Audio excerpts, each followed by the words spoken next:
Hello, my friends, and welcome to the Happy Mind, Happy Life podcast, where we take a few minutes each week to pause, breathe, reflect, and connect about how we can create more peace, more joy, and more calm in our everyday life. I'm your host, Michelle Werdeman, and I am so grateful you decided to hit play today. What is happening, my friends? Welcome back to the Happy Mind, Happy Life podcast. I am pumped that you're here today because this feels like an important conversation, especially right now. As we start a new year, there's a lot of focus on goals and habits and what we should be doing differently. And gosh, especially with social media, I feel like I've tried to stay off of it actually recently, and it has felt amazing. But when you go on there, I feel like it's do this, don't do that, do this, and everything's contradicting, and it's so overwhelming. For me, I find it, and I know a lot of my clients do too. And as a coach, I get it. I love growth. If you're not growing, then what are you doing, right? But I think, especially this time of year, a lot of people are quietly feeling a little overwhelmed by all of it. And last week's episode, I had shared that I'm not really a fan of that, new year, new me. And it's not because I don't want to see people, change and grow and all the goodies. But new year, new me almost has a suggestion that something about us needs fixing. And the truth is, there's nothing that needs fixing. Sure, yes, maybe habits could change or you pick up new ones and that kind of stuff. But there's no fixing that needs to be done. You're not broken and you're surely not behind. You're exactly where you're supposed to be. And so, yeah, that whole new year, new me thing isn't for me. But today I wanted to talk about a different way of moving forward. One that I think actually works in real life. And I'll ask you, what if this year just isn't always about what it is you want to achieve, that next level? But what about if you focused on how you want to feel while you're creating your life? Because when I look at my own life and the people that I coach, most of the time, what we're really chasing isn't really the goal itself, if that makes sense. We're usually chasing a feeling of what we think we're going to feel when we've reached that goal.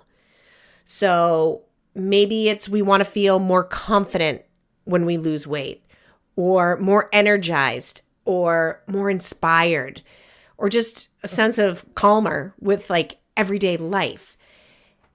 Have you ever heard yourself saying, I'll be happy when I lose weight. I'll feel better when my relationship improves. I'll finally feel confident once I get that job, whatever it may be. And the problem isn't that we want those things. The problem lies in how we tie our feelings to something that lives in the future. Because what if it actually never happens? And I don't say that in a negative way, but we're giving a lot of our power away to when we reach the goal. We feel good for a moment. Maybe it's a day, maybe it's a week, maybe it's a year. But that feeling fades. And usually it's pretty quickly. And then we're on to the next, now it's time to achieve X, and I'll be happy when I get there. And that's because emotions that come from achievement, they tend to be fleeting and they don't last very long. So we keep chasing the next thing, thinking that will finally give us the feeling that we want. And this is where so many of us get stuck. When we tie our happiness or our confidence or our peace to something in the future, we're waiting for a result to give us that feeling.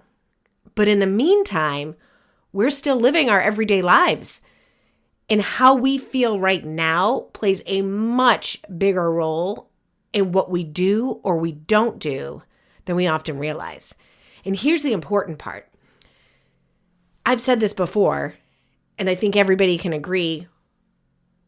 We don't take action necessarily based on motivation. We take action based on how we feel in that moment. So if we are feeling pressured or overwhelmed or exhausted, tired, we don't take action. We'll procrastinate, we'll avoid.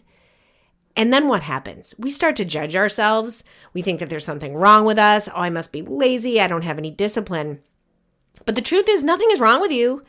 Motivation is just an emotion.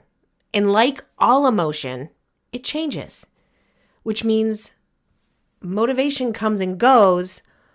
So when you wait around for it, how does that make you feel when it doesn't show up? And this is why this approach that I wanted to talk about today is so powerful, and it doesn't feel pressure. It's really about connecting with how you want to feel, whether it's on a daily basis or a weekly basis, however often you check in. And I will go through an exercise with you to talk about that and work through it. But I want to share with you the difference between a behavior goal versus an emotion-based goal. Most goals are behavior-based. So you might think something like, I need to get my 10,000 steps in. I need better habits. I need to stick to my routine. I can't eat that, or I need to eat this. Those are behaviors. And those goals aren't bad, but they're missing something. They're incomplete. Because underneath every behavior we want to change is a feeling that we're trying to create. We don't want better habits just to have them. We want to feel capable. Maybe it's you want to feel organized or proud of how we show up. When you focus only on the behavior, it often feels forced. When you focus on how you want to feel, the behavior then starts to make sense. So a simple question for you to ask yourself, I do this every day, whatever feels right to you, but it's how I start my day every day. It's just asking, how do I want to feel today? Some days the answer might be, I just want to feel calm today or cozy. I'm looking at the weather outside and today is a cozy day for me. Some days it might be productive. Like you might want to get a ton of shit done that's on your list to do. And that's cool. Maybe other days you want to feel inspired. So you listen to a podcast or you read a book or something. But checking in with yourself every day and you notice how your body and your mind want to feel, you take action from that place, not from a place that feels forced or the shoulds and the should nots. If you want to feel calm one day, you choose actions that support calm.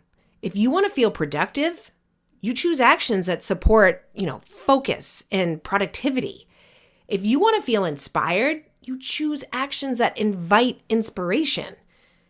The action or behavior changes based on the feeling that you are looking to achieve in that moment or that day. And that's what keeps you moving forward without force and without chasing the next finish line. This keeps you out of the I'll be happy when cycle. You're no longer postponing how you want to feel.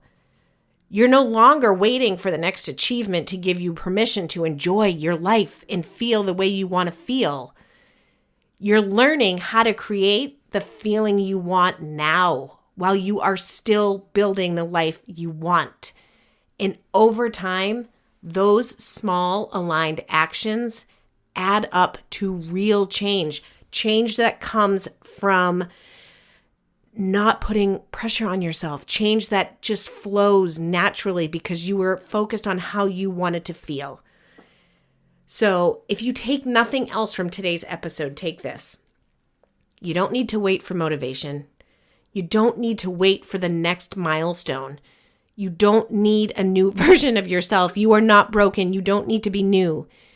Simply ask yourself, how do I want to feel today? And what action supports that? Let the feeling lead and let the action follow. That's how real sustainable growth happens, my friends. And I want to provide you just a few journaling prompts. I will put them in the show notes, but just some things to think about when you have time and go through these. Where do you catch yourself thinking, oh, I'll be happy when? And maybe it's not happy. Maybe it's confident or relaxed or something. And what is that feeling that you're seeking? And how can you feel that today? What action supports that feeling right now? And just notice, what shifts when you let those feelings lead your day. You will be amazed, my friends, at the difference in the change and the less pressure in the actions that you start to take because you've listened to yourself, to your mind, to your body, to your soul. And if this episode has resonated with you, please share it with a friend. I know I have, I joke, I have some friends that they're go, go, go, go, go, which is amazing. It's wonderful, great. But they're always on to the next thing, and there's so much pressure that they put on themselves. So if you have a friend or a family member that could really use this conversation, please feel free to share it. And if you haven't done so yet, and you enjoy these conversations and want a little bit of extra calm in your week, I send out something called the Happy Mind Moments. It's a short weekly email with inspiration, grounding reminders, and really just simple tools to help you reset your mind and your nervous system. No spam, just something peaceful waiting for you in your inbox. You can sign up at mbwliving.com. You can unsubscribe anytime. There's no pressure, just presence. And friends, I hope you have an amazing day today. Cheers. Thank you so much for listening to the Happy Mind, Happy Life podcast. If today's episode inspired you, please share it with a friend or someone who you think could use a little extra calm and joy today. And to stay connected, follow me on Instagram at mbwliving or visit mbwliving.com. And remember, a happy mind truly creates a happy life. Cheers.